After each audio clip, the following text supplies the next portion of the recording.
Ugh. Okay. Are you ready to talk about the most confusing show of all time?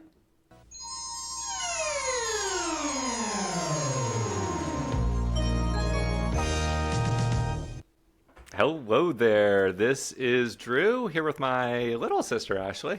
Hey. Wow, such enthusiasm. Well, I took 5 takes to do the first, and my first take was perfect. So, starting Yeah. off really well, Drew. Yeah, no one to blame but me. Yep. Perfect. You are listening to New Release, Ashley? Wait, what? You say this part. A movie and sometimes TV show podcast where each week we watch something new and then decide if we want more. 85%. Not even 0% because I changed it. Oh, well, okay. Can I guess the new one? Yep. Tagline time. A podcast where we talk about things and record it and then we show it to you guys. Each week. Close. I probably should have the word podcast in there, but I don't. It's really short and sweet. The new tagline is where we make TV feel special. I think you're getting stuck in Severance universe. Sounds very Lumen-y. It's not something. It's a TV podcast where we talk about new TV that we really love. How about that? Oh, I like that. Yep, Yeah. Sounds good. Gone are the days where we just watch things just to watch them because they're number one on Netflix, and I want to focus on, oh wait, this brings me to our 3 mission statements. Oh, okay, great. So I want to focus on quality over Quantity. frequency. Okay. Well, I mean, it's the radio pretty thing. close. Yeah. It's pretty close. Yeah, that was a trap. Okay, here's number 2. Make it Okay. Work. pretty. That's great. Okay. So Over 2. that applies to YouTube and our Instagram account, New Release Podcast. Is that the handle? I don't remember. I think I looked it up. So it's at New Release Podcast. That's going to be live and popping off with new content by the time. Does that mean we have to shower before our podcast? We have to be pretty too? Well, we are part of the production. You'll have value. to wear lipstick. I will shower. Yeah, I might put like a flicker on us. I might put some static. So Cool. you're not going to be in full HD. And Perfect. you still have your tree up, by the way. Yeah, I told the stock show's not over. Right. I have another week. Okay. Number 3. This is the last one. Okay, I'm ready. Go Team. deep. These are not guessable, I feel like. The first one was, but it was a trap. Yeah, so a guessable trap. Perfect. Yeah, I quizzed Jamie on them as well, and both of y'all went 0 for 3. Good job. Perfect. Okay, so to summarize, quality over frequency, Yeah. make it pretty, and go deep means rather than just churning through new shows, again, like I said, because we think they might be good. Mm-hmm. We'll watch new stuff at the cadence that we would watch anyway, and if something is good or something is returning and we already know it's good, then we'll sit with it or we'll examine it for multiple episodes potentially. Ooh, okay. Yeah. So we don't have do we want more anymore? Because we'll always want more. Not really. If it applies, if it's something that we're like just testing out and we want to do that for the podcast, by all means. In this case, we're going to be talking eventually about Severance season 2, imminently, I should say. Yes. But so I am really curious if basically I wanted to focus in on this show for an extended period of time. So that answers the question for me. But we can leave the listeners hanging on whether you want more or not for now. Okay. Sounds good. All right, so that's the new release, little seasonal update and recalibration. What do you think? I think it's great. I'm excited to not watch shitty shows a lot. Yeah, I mean, I just felt like we were just spinning our wheels. The other thing that might change is weekly. It doesn't necessarily have to be every week. The routine is helpful, and we know listeners appreciate the regularity of a Saturday morning release, but it's a grind. So we want to just I this applies to the movies I'm watching, the TV I'm watching. I'd rather just kind of like settle into something and think about it for a while than churn through and just see how many movies and shows I can accumulate over the year. Yeah, it's kind of stressful. And a lot of them are forgettable. So it's just like a waste of time. Yeah, then you go back and I can't even remember what we watched. And you know, this will have these nice artifacts on Instagram, and we'll just be able to kind of, and you know, if like, say we watch a show and you drop out, say you don't like Severance, I might bring on some other people and go, you know, and then from, we're going to be talking about the start of season 2 today, but maybe next week we'll talk about like theories for what people are predicting is going to happen. So it's not just going to be like an episode by episode recap necessarily. It's going to be, you know, just kind of like a new angle on a show that we love. And that's it for the brand updates. Topic number 2 is a sad one. Oh, yeah. The first celebrity death that I can remember, recent memory, and maybe longer than that affected me emotionally, you know, or really hit me. And that is David Lynch passing at 78, a couple days before his birthday. His birthday was on Monday, January 20th.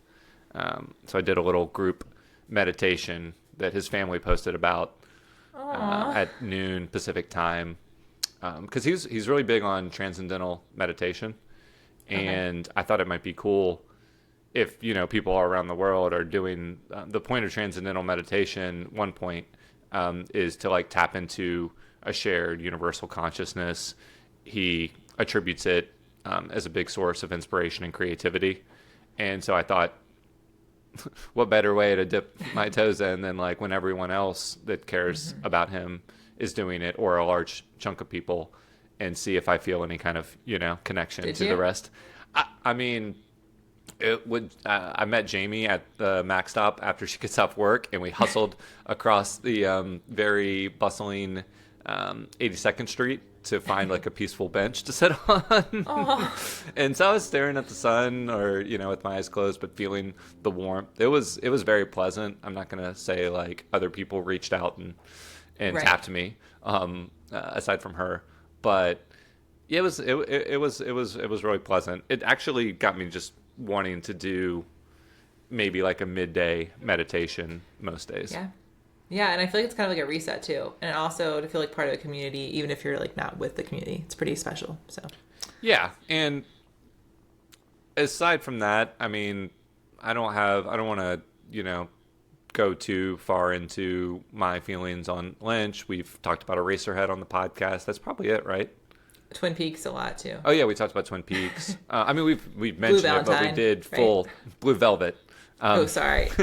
Sorry. Well, we did full episodes on Eraserhead and Twin Peaks, the premiere of the TV show, I believe. And obviously, yeah, I'm sure I've mentioned him constantly. But the way I kind of explain what I like about his vision to people is, whether you call it surrealness, surreality, or just kind of a singular vision, or melodrama. Like, I thought he captured, when you're watching TV and movies, it's a heightened medium. And why would you want, I mean, realism has its place. It's a one lens to make movies through, but I just loved the heightened, dreamlike excess of his expression. I thought it captures human emotion more accurately when it's being projected on screen or on your TV or whatever. Like, when you're expecting things to be heightened, I thought he took advantage of the medium, and just challenged, you know, your expectations for what movies and TV especially could be. Did you have any, like, is Eraserhead pretty much the main thing, and Twin Peaks the main thing you've seen? I think so. Yeah, I haven't really. I mean, Eraser is just like a movie on its own. Like I've never watched something like that before. So Yep. very special. It felt kind of like, yeah, it was just like a piece of art. I mean, it was a movie, obviously, but it felt like it was very artistically done. Twin Peaks wasn't really the biggest fan of Twin Peaks. I think we talked about that on the podcast, but I can appreciate his art and how creative he was, and he will be missed apparently by probably, I don't know how many people, millions, thousands, Put an hundreds of exact number on it. thousands. 120,000 people. We forgot to say this was episode 245 of New Release. Prime or not Prime? Divisible by 5, I'm sure. Wow. Math whiz over here. Yeah, so he will be missed at least by 2 of us, 1.5 of us. And yeah, it's I wasn't expecting, a lot of film and TV output from him at this point, but he was posting like weather reports on YouTube. He was painting every day, making music. I mean, there is his commitment to the art life, which is the title of a documentary about him, is just one of those, like, he's one of those singular people. We talked about Dylan a few weeks ago, just in passing, that like there are people that just by practice, but also by some, in Lynch's case, maybe transcendental meditation, are connected to something higher than them or larger than them, and they find whatever medium is compelling for them to express it in.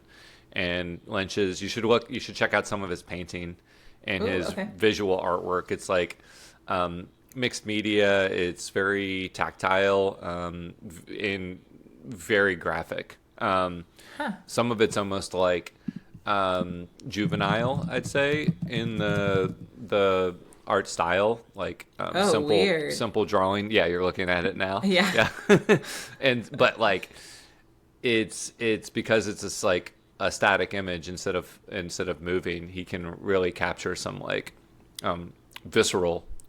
Yeah, it's pretty dark. Yeah. Well, not too surprising. Yeah, but all of it's very like, oof. Yeah. So his music is, he was a key collaborator with the musicians on his work, but made standalone music.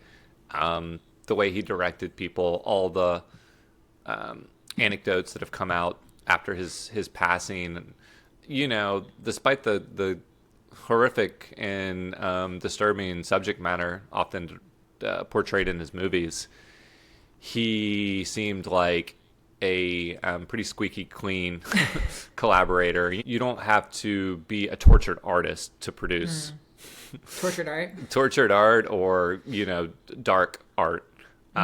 He didn't want to like his actors and performers to suffer on set. He wanted them to feel good. He said that it was crazy to think that like Van Gogh, he was talking about like Van Gogh was miserable, famously, self-mutilated. Like, that is not the environment or the psychology that is sustainable for producing art, and it's not something that really should be celebrated. If it's unavoidable to the artist, then I'm glad that Van Gogh found a way to express himself despite his suffering. But you shouldn't court suffering for art. Well, you know what time it is then. It's feature presentation time. Ooh. All right. What did we watch this week, Ashley? We watched Severance, Season 2, Episode 1, and maybe Episode 2. Yeah, what is Severance before we just jump right into the discussion? Well, what is the procedure? I mean, you can start there, but, just sum up the show in 15 seconds. 2 sentences? Okay. Yeah. It is about people that potentially live, something traumatic happens to them. They want to sever their experience from work and from their lives. So there's innies and outies. So there's people that are inside the severed world that work, and then they don't remember anything that happens in there, and then they leave, and then they go home, and then they become outies. Right? Yeah.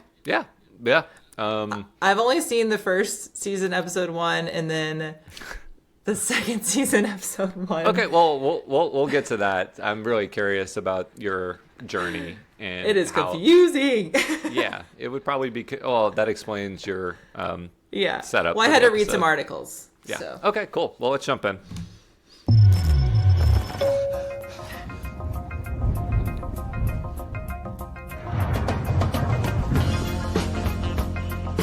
Everything they told you about Severance is a lie. Okay. Well, don't trust those articles. You know what? Oh man, the thing that I forgot to include for this episode was the video that they play for them in episode 1. Oh my gosh. You know that voice, right? Apparently it's Keanu Reeves. Yeah. Yeah. I didn't recognize it. Did you recognize it live? I didn't. No, yeah. I had to look it up because I was like, it sounds familiar, but I just couldn't place it. So I wasn't even like trying to identify it, and then people were like, I saw articles. Yes, that is Keanu Reeves in Severance, and I was like, oh, it must have been the voice. All right, well, I picked Severance is our first show for this new release because. After watching the first episode, I was just like, I mean, it frankly inspired. I can hear that typing. Sorry, I just had to look something up really quick. Yeah. It inspired kind of like wanting to do deeper dives into things. I think the show warrants it. So I was already in love with this show. It's been 3 years though, so it took me a minute to remember like how much I liked it, how much I loved the tone, the dark comedy mixed with these like pretty deep philosophical ideas. But I had no idea, aside, from what you said on the text, like where you were at with the show going in and where you're at now. So let's just start there. Okay, so I was like, I should probably watch the whole first season because it's a lot going on in every episode, but then I didn't. So I watched the recap, which made it more confusing, but also a little helpful. And then I watched the second season, episode 1, and I watched episode 2. Okay. Well, that's where you're at logistically and literally, but what is emotionally? What is just kind of your experience being, well, I wanted to say too, you're not the only one doing this, I'm guessing, because, this show was off for 3 years. Mm-hmm. It's been getting like a lot of critical attention and buzz, and I'm guessing that some people are going to just jump in to season 2 because like with shows like Industry or Succession or something, like not everyone is going to go back and watch all of season 1 even though they've heard about this buzzy new show. Mm-hmm. So I think it's cool that we have your perspective doing that, even though you're a slacker. But what was your, like, did you start by watching the recap or you started with season 2? I watched the recap. Okay. So you watched the recap. Did it trigger anything like that you remembered from 3 years ago about watching one episode? Why did you stop originally? It kind of reminded me a little bit of remember that show that you really liked, Maniac? It reminds me of that, and I didn't really love Maniac. Yeah. It's kind of just like depressing. You don't really know what's going to happen. Mm-hmm. I also feel like at any point, like someone could get like brutally murdered. Like I just don't know what's going to happen in Severance. And you don't like that. And I don't like that. I like that. I mean, you do. Yeah. So I just kept thinking like something bad's going to happen. Like I would watch the captions and say like violence, and I'm like, or language. It'd say just like language. I was like, okay, no one's going to die. Cool. Because I just you want trigger warnings. Because I think something crazy is going to happen, and I won't be prepared. And I don't know. So it makes me like nervous the whole time. That's one reaction to that. For me, it makes me giddy and excited because like not whether someone's going to get murdered or like when you're watching a horror movie and, a cheap jump scare is going to manipulate your emotions.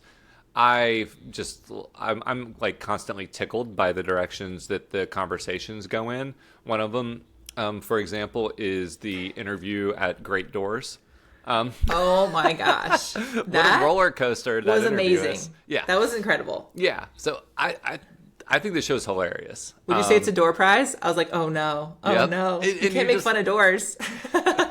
And you just feel the conversation shift. So I promised myself before doing this that I would have all the characters written down and ready to go. But one of the main core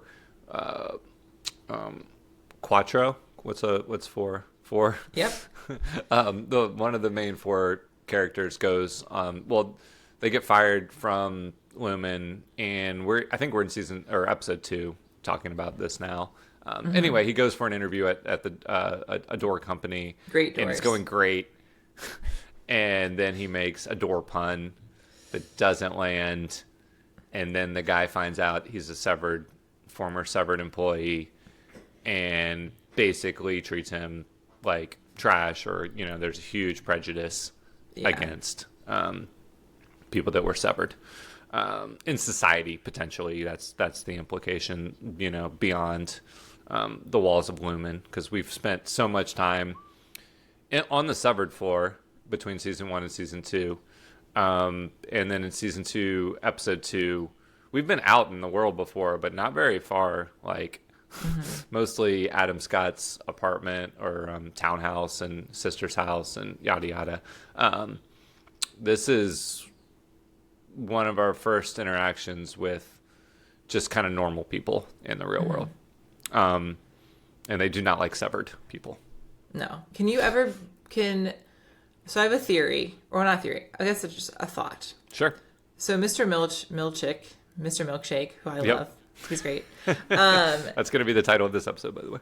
Oh, perfect. Is he just severed at all times? Because he doesn't seem any different outside in the world than he does inside in the office. But that's, I'm glad I watched episode 2, because it did jog some things in my memory from season 1. Basically just the basic rules of how the severed floor works. Like, you don't have a doppelganger down there. You are going up and down. Like, It is one person. Adam Scott goes, commutes to work, gets on the elevator, and then once he's on the severed floor, doesn't remember anything about the surface. I am under the impression we never see Milkshake do the glitchy the head calibration thing. or whatever. Yeah, so I think people can enter the severed floor with access and not. So he's not severed. He's just not him. severed. Yeah. Oh. Okay. There's no indication that he changes from inside to outside. Okay. That I've noticed. So that's a good question, but the reason I brought up the door thing, and along the line of what you were saying about just how unsettling and surprising the show can be, in a good and bad way. Like, I just think it's hilarious. I mean, do you find the show funny? It is funny, yeah. Okay. Well, that's but it's good. just like unnerving and like uncomfortable, and all of a sudden you're like, oh, that's good. But just it's the way it's written is so interesting. Yeah, and so Ben Stiller directs it, and I want to say Dan Erickson writes it. It is Dan Erickson. Yeah. And did you know that he basically worked on like the lip sync pre-battle show and like barely anything else before this? No, I didn't. I actually didn't look into him at all. Yeah, he sent in like his script as like kind of like his, I don't know if it was like he was in school or whatnot, but it was kind of just like, I wrote this thing, and then people were like, oh, we're into it, we're gonna make it into like a show. But he didn't really have any experience. It was kind of just like his own like little child, which is pretty cool. That's what an incredible debut. So thematically, I think tonally, I love this show, and it's a mixed bag for you. It sounds like, the humor check, the unnerving, anything could happen part, not always good. But what about thematically? I mean, the reason I, again, wanted to spend more time on the show is because I think it brings up very relatable topics like work-life balance. Right. In the most extreme sci-fi way. It was kind of like when we talked about My Old Ass. I love sci-fi that is grounded in real kind of situation and real relatable human emotion. Like, I don't know if I can relate to how it feels to time travel, but I can Yeah. relate to how it feels to compartmentalize work and not work. What do you think just kind of the basic premise of being severed? I think it's fascinating. Yeah. The concept, well, the concept of you just like go to work, you basically are there for like the 8 hours, 9 hours, you go home, you don't remember anything, and you can just like live your life. Seems pretty nice. Yeah. But I would also want to know what I'm working on, because it sounds like he's on some crazy project that's like a secret project that they need him to finish, and that makes me nervous again. Yeah. It's called Cold Harbor. Cold Harbor. Yeah. Yeah. And we have a lot of clues. This is where I wanted to ask you before we do a theories episode potentially next week, how much you want to indulge in internet speculation, because I've read like one article and I feel like people have, and I've done this in the past with other shows, and I'm like, oh, people are way too good at this. Reddit is too good. Like, people probably have the show figured out, or if you read 10 theories, one of them is going to be right. Yeah. So do you like to think, do you want to know? No, I want to figure it out. Okay. So you're probably not going to deep dive into all the theories too hard. No, but you can, because that's part of our third mission statement. Yep, go deep. Good memory. Yeah, and so I don't have the answer to what Cold Harbor is, but already there are a lot of clues. There's his dead wife, so Adam Scott. Quote, unquote. Yeah. There's a wellness person on the severed floor who is who is his wife. Like, looks just like her, acts just, well, we don't really know if she acts just like her. So one theory, without getting too deep into anything yet, is, are they just recreating people? Mm-hmm. You know, is that what to do work? Yeah. Is that like, because if you remember from season 1, 3 years ago, the instructions for how to do macro data refinement, MDR, is like, just kind of follow your emotions. Like, the numbers will just speak to you. Oh. And he's really good at it. We do know that. Yeah. I mean, want him to keep working. At times, we just thought that, like, this is just a treadmill and it doesn't matter who's on it, and you hit a quota and it's just to keep them. But that's not really interesting. Like, if they're not working on something important to Lumen, right? Why go through expend these resources? It's not prison. Right. I mean, it feels like prison. Yeah. But they must be doing real work, or else what's the point for Lumen? Yeah, well, and they did say they brought his team back basically so that he could keep working. Yeah, so he's doing something really important for them. Yeah. Everyone else maybe not, but he is. Yeah, and I mean, how many people would have the aptitude and just the right kind of mental composition to stick with this work, and apparently they see something in him, or he is uniquely connected to the work. That would be like, maybe they're testing it on his deceased wife, or maybe, so that they can bring back famous Egans. Who knows? Like, but that's part of the theories you read on Reddit? That's the one theory that okay. I'm spoiling or sharing, just because it does seem pretty obvious. They show like a face in the numbers, and I think it's his wife's face. I don't know if I saw that. Well, yeah, but I at that point, before I'd read any theories, I was like, okay, they're kind of programming artificial intelligence or something, or they're like creating, they're trying to simulate consciousness. Maybe he's restringing her DNA or something. It's just like some like type of. Yeah. I don't know. Yeah, exactly. I mean, the other thing I love, in perfect comparison to Maniac, is like the retro futurism, the set design, the production. So the tech is like both new and old. And so old. At the same time. And like, so the fact that we're seeing them work with these like numbers and these sequences is just kind of an artifact of like how the show looks overall. But what do you think of the production of this show? I mean, I think it's incredible. Yeah. Anytime I can get lost in a show and be like, oh, that's specifically that show, it's very interesting to me. Yeah, I always also forget, like, so the inside, the severed floor has such a distinct look. It is either set at or just inspired by this Bell Labs building that was in use in the 50s, I think. But I'm always so we know like the stark wall, the walls, and the green carpet, and the color scheme of the inside. But I always forget, like, then we go outside, and it's just absolute like frigid, like bleak, like tundra. Well, like Canadian tundra or something. Like I don't know exactly where it's supposed to be set. It's always just really cold. Yeah. And it reminded me of, like, this is a fun time of year to watch it because we watched True Detective Night Country. Oh yeah. This time last year, and it's a good winter show on the outside.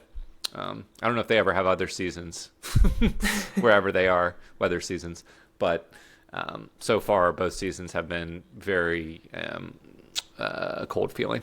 It'd be wild seeing someone like go to work with like shorts and a t-shirt. Yeah, it wouldn't make any sense. So yeah. Let's talk about the crew. So we have Adam Scott, we have Britt Lower. I'll try to pull up the character names real quick. And while you're doing that, I just looked up. So Dan Erickson, yeah, he wrote a play called Convention while he was an undergraduate student, which is considered to have a lot of the similarities between this and the show Severance. So he wrote it when he was an undergrad, which is pretty cool. Yeah, I mean, you can just see, that's why I asked you about the premise. Like, okay, he had one awesome idea, like, let's take work-life balance to the logical extreme and make it come up with this severance operation and then spin everything out from that. I would assume that's how his process It reminds me worked. of the play you wrote or the movie you wrote a lot, actually. Who wrote? Half-Wife, you. Oh, yeah. Yeah, well, coming soon. So Adam Scott plays Mark. Britt Lower plays Helly. Helly R, I think. John Turturro plays Irving. And Zach Cherry plays Dylan, who is the door, who goes for the door interview. And, yeah, he's like the heart and the comic relief of the show. He's incredible. Was he in that AI show with? He's in Devs, right? No, yes. He's not in Devs. He isn't? I don't think that's him. Was that the door interviewer? Honestly, maybe. Yeah, like. Wait, what? Okay. So there's Devs, and then there was shoot. Now I'm gonna forget it. Oh shoot! I'll think about it because there's another show with one of them in it. Stephen McKinley plays Stewart in Devs. That's who you're thinking of. What about the other AI, Westworld? Maybe. Well, I mean, I guess I could just click on what Zach Cherry is in if we're gonna. I was just curious because he looks. No. I mean, he's definitely recognizable from a bunch of stuff, like the Great American Baking Show. I mean, I have been watching that, but I don't. I didn't watch that episode. Yeah. So. He's in Succession. He's in. Honestly, I think I've just seen him in bit parts on shows like You. He's incredible. Living with Yourself. We talked about that. That was that Paul Rudd clone movie. Oh yeah, I didn't watch that. So, yeah, he perfectly embodies kind of the tone of the show. Adam Scott is a pretty just kind of like sad and disturbed character. Unlikable, most of the time. We learn a huge secret about Helly in episode 2, basically. We learn at the end of season 1 that she was at an event for Lumen. Maybe we see basically that she's part of it, but in episode 2, we understand the full extent. What did you think of that twist? I think I'm not really invested enough to like be like, whoa. Yeah. Well, just in general though, like how that changes her, romance potential with Adam Scott's character, and I mean. So is she not severed then? She is severed. She is. Yeah. Okay. Well, good question. Because it seems like she's rewatching all those tapes and stuff and the footage, and so she knows what's going on with her. That's her in the real. severed- That's her. When you're in, she knows she's She watching. knows what her severed self is up to. Well, only because she's watching video. Are you sure? Well, no, I'm not sure of anything. But now that I think about it, she is. She knows what she saw when she went up to when they went into like the overdrive program. But that's because they all know what they saw when they were on. Right. She doesn't know like everything. And then in episode 2, we spend time with her on the outside, and her dad is Mr. Egan. Yeah. Is he okay? So I guess I've only been introduced to him from the second episode for like the 2 seconds with his conversation with his daughter. Mm-hmm. Is he all there? Like, how's his brain doing? Who knows? Okay. You missed some very weird cult like activities that the company gets up to. Goat dancing. There's some crazy places the show goes at the end of season 1, just to kind of capture we get glimpses of like the fucked up world that the Egans have helped shape, and who knows, like the Lumen Corporation goes back to the 1800s, so like they've been we see that in the video. Okay. Yeah. So they start with like lobotomies and go from there, I guess. It's like that. Yeah. This was like a new initiative-ish, I'm pretty sure, but yeah. So you didn't really TBD on your reaction to that. Yeah, I think I need to watch the first season if we're really going to get into it for me to feel more attached, obviously, to the second season. Because as it stands right now, I'll ask you a question. Sure. What are your thoughts on Gemma? Like, do you want her to be alive? Do you want her death to be like, what do you want that whole story to be?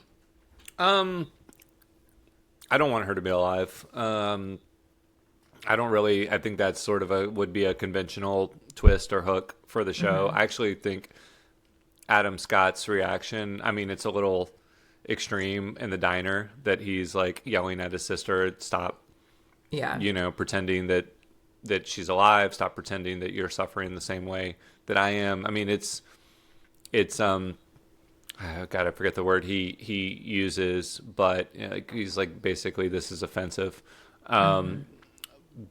Because he has suffered through, and to bring her, he can't even grapple with the fact that she could still be around. So, I mean, in that case, I guess it could be interesting tension, but I think story-wise, it makes more sense just that they recreated her in the severed floor.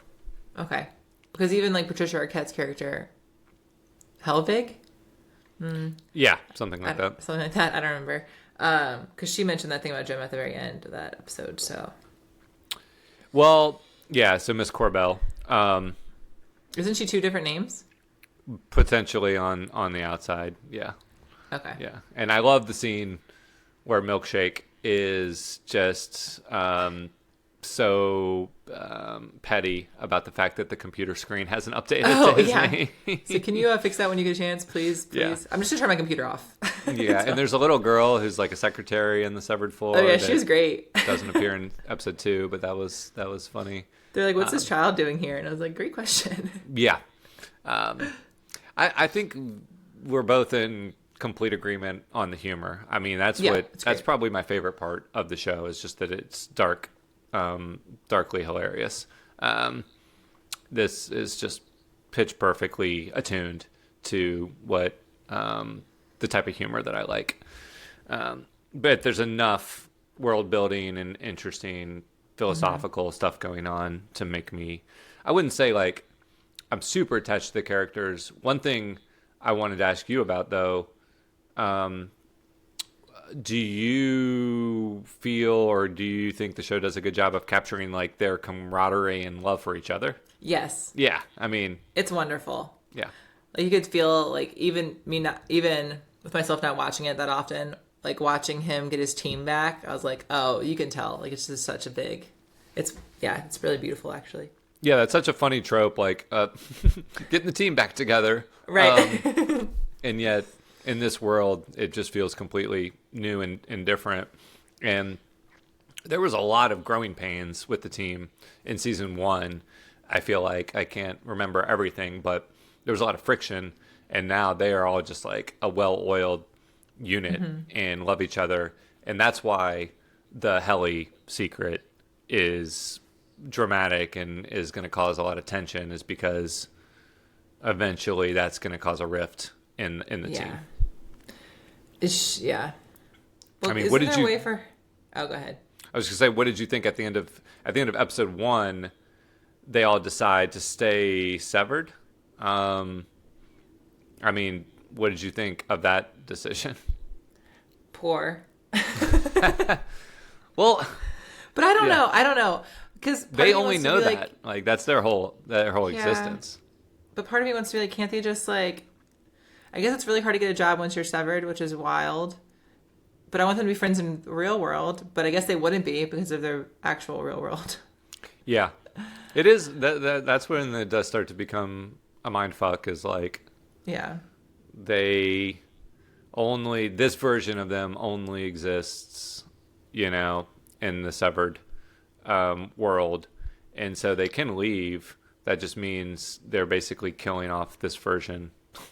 Well, that's what Milchick was like trying to sell. I don't remember who it was, but he was like, "Yeah, you're actually like really funny and like personable and whatever he was talking about the one. Maybe it was Adam Scott's character. Yeah, he was saying this is making you like better. Yeah, like eventually it'll like turn up in you on the outside world or something. But it's just kind of like that seems blackmailing to me. But I'm surprised they all return. But obviously they have to because that's the show, and eventually they'll probably blow up everything and no one will be severed anymore. Yeah, I think that the motive in episode 1 was about, him finding his wife and rescuing her, and he got Helly on board with that, even though she probably, just from her brief glimpse and assuming she is severed and doesn't know everything, I still think she knows maybe that's misguided, but wants to be there with him anyway. So I care less about that motivation than I care about just the motivation of them taking down Lumen or figuring out what Lumen is up to and exposing it. Yeah, I do want to know what they're doing, obviously. Yeah. That brings us to, do you, Ashley, want more? Yeah, I'm going to watch more. I might watch more of the first season. We'll see. But I'll definitely watch more of the second season. Cool. Well, I'm excited to talk about it more. This was episode 2 was like 45 minutes. They're going to be coming out every Friday. So we watched, basically we'll be releasing this episode a few days after episode 2 comes out. And then maybe a week or 2 later, we'll check in again, until we find something, better to move in on. Move. Go deep. Until we want to move on to something else, but we can always return. So yeah, I think I'm gonna. My plan is to watch more of the first season and come up with my own theories, even though I'm going a little backwards, but it's fine. Yeah, I'll try not to read. I honestly, to answer my own question, I don't want to know too much in general. And I wrote down as I was watching the episode, I'm like, I don't even want the show to answer definitively. This goes back to Lynch's, mindset. Like, I don't know how many clear-cut definitive answers I want from the show. I want some, but not everything. I was starting to worry at the end of episode 2 that they were going to answer too much too soon, even within the show. So I'll probably, it would be fun if we come up with our own theories without just kind of brute forcing it with the entire internet. Yeah, and maybe I'll think of some things because I'm watching it, backwards. So maybe like, oh, that gives me a clue to like the later episodes. You're going to watch it backwards? No, but I'm going to watch the first season more. And then, you know what I mean? Yeah. Well, Lynch would record, have people speak backwards and then play it forward. And to create that weird voice effect. And cool. In the alternate. Yeah, I'll play that forward in the edit. Oh gosh, see what if comes it's out. terrible? It's hysteria.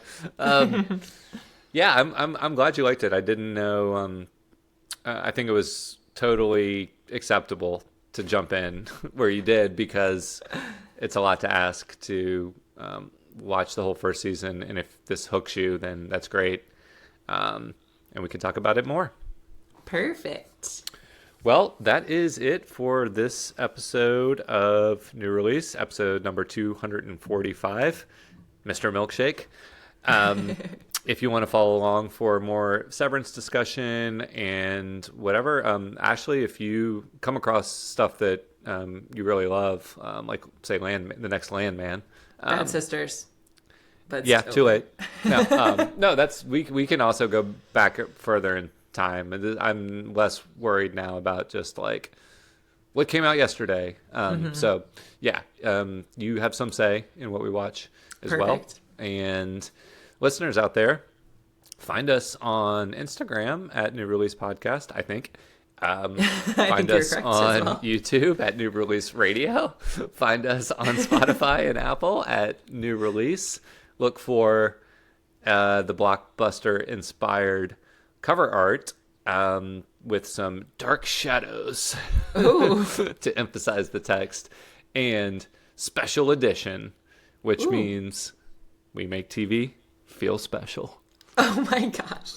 And that's us signing off. Yep.